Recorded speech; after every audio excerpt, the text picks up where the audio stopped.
Apakah si pecandu narkoba ini hukuman di penjara itu adalah hukuman yang paling tepat atau sebenarnya harusnya memang ada rehabilitas dan lain-lain gitu Bun untuk pendekatan secara psikolognya? Ya, kalau orang udah kebiasaan pengguna, itu kalau dimasukkan ke dalam tahanan, itu belum tentu kemudian bisa sembuh. Dalam artian kata tidak menggunakan lagi. Mungkin makin hebat cara menggunakannya karena ada asupan atau apa dari teman-temannya yang kemudian dia menjadi lebih heboh. Yang kalau menurut saya kalau orang sakit ya harus ke dokter, harus ke rumah sakit. Nah, ini juga kalau dia misalnya pencandu berarti dia tidak bisa membersihkan dirinya sendiri, harus didetoks dan sebagainya, harus rehabilitasi gitu.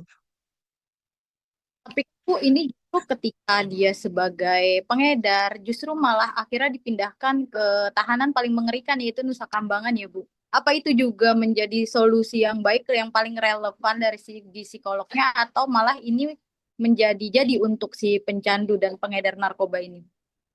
Nah, kalau ditanya ini akan menjadi-jadi atau kemudian jadi lebih taubat atau tidak gitu, sebetulnya saya nggak bisa jawab karena tiap orang bereaksinya berbeda ya.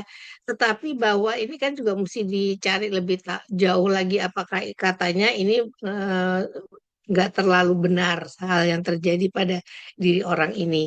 Tetapi kalau dia pengedar, memang itu tingkatannya sudah berbeda dengan hanya pengguna saja.